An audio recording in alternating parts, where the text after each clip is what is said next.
അപ്പം നല്ല അടിപൊളി കപ്പ കിട്ടിയിട്ടുണ്ടേ. അപ്പം കപ്പ വെച്ചിട്ട് ഒരു വെറൈറ്റി ആയിട്ട് നോക്കിയാലോ. പണ്ടൊക്കെ അമ്മമ്മ ഈ പണി ചെയ്യുന്ന കാണുമ്പം ഭയങ്കര സാറ്റിസ്ഫാക്ഷൻ ആയിരുന്നു കേട്ടോ. സ്വന്തമായിട്ട് ചെയ്യുമ്പോൾ ഇതിൻ്റെ ബുദ്ധിമുട്ട് ശരിക്കും മനസ്സിലായത്.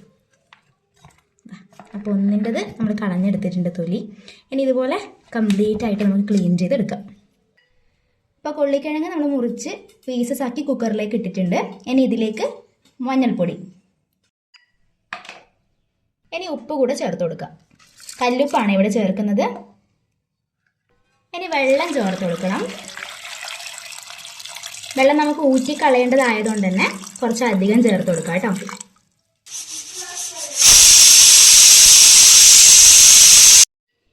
വേവിച്ച് വെള്ളം ഊറ്റിയ കപ്പയാണേ. ഇപ്പം ഓൾറെഡി നല്ലോണം വെന്തിട്ടുണ്ട്, എന്നാലും ജസ്റ്റ് ഒന്ന് ഉടച്ചു കൊടുക്കണം. ഒരു 5 വിസിൽ വേവിച്ചിട്ടുണ്ട് കേട്ടോ. അപ്പോഴാണ് ഏകദേശം നമുക്ക് നല്ല കറക്റ്റ് പാകത്തിന് ഉടഞ്ഞ് കിട്ടുന്നത്. നമ്മളായിട്ട് അധികം ബുദ്ധിമുട്ടേണ്ട ആവശ്യമില്ല കേട്ടോ. അപ്പോൾ വെളിച്ചെണ്ണ ചൂടാക്കി ഇനി ഇതിലേക്ക് നമുക്ക് കടുക് ചേർത്ത് കൊടുക്കാം.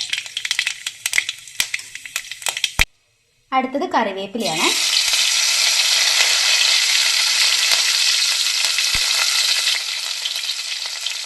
ഒരു 4-5 വെളുത്തുള്ളി ചെറിയ കഷ്ണങ്ങളാക്കി മുറിച്ചിട്ടുണ്ട്, അതുകൂടെ ചേർത്ത് കൊടുക്കാം.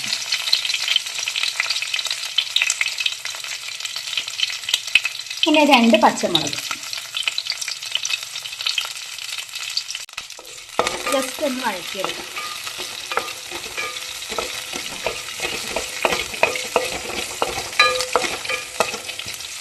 ഒരു വലിയ ഉള്ളി ചോപ്പ് ചെയ്തതാണ് ചേർത്ത് കൊടുക്കുന്നത്.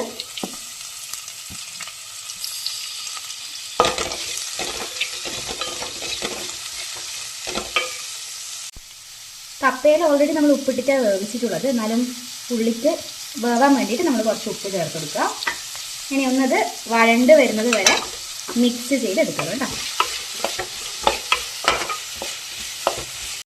ഉള്ളി ഒന്ന് വഴണ്ട് വന്നിട്ടുണ്ട്. ഇനി പൊടികൾ ചേർക്കാം. ആദ്യം കുറച്ച് മഞ്ഞൾപ്പൊടി, ഒരു 1/4 ടീസ്പൂൺ മഞ്ഞൾപ്പൊടി ചേർക്കുന്നുണ്ട്. ഇനി എരിവിന് ആവശ്യത്തിന് മുളക് പൊടിയാണ്. നമ്മളിവിടെ ഒരു 1 ടീസ്പൂൺ മുളക് പൊടി ചേർക്കുന്നുണ്ട്. ഇനി കുറച്ച് കുരുമുളക് പൊടി, അത് ഏകദേശം ഒരു 1/4 ടീസ്പൂണിന് ഉണ്ടാവും. ഇനി കുറച്ച് ചിക്കൻ മസാല, അതുപോലെ കുറച്ച് ഗരം മസാല. പച്ചമണം മാറുന്നത് വരെ ഒന്ന് മിക്സ് ചെയ്ത് കൊടുക്കുക കേട്ടോ.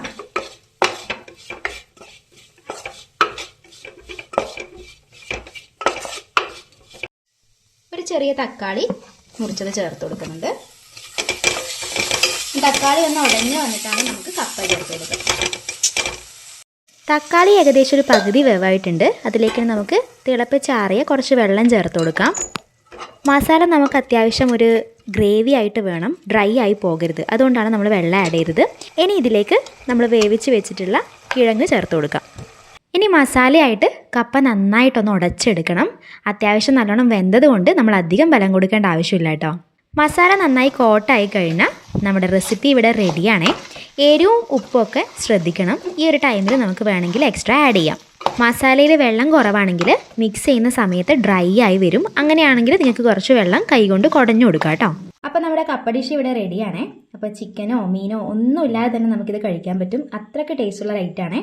എന്തായാലും ഒന്ന് ട്രൈ ചെയ്ത് നോക്കണം. അപ്പോൾ ചാനൽ ഇഷ്ടമായാലും എന്തായാലും സബ്സ്ക്രൈബ് ചെയ്യുക. അടുത്ത വീഡിയോ ആയിട്ട് നമുക്ക് ഉടനെ കാണാം.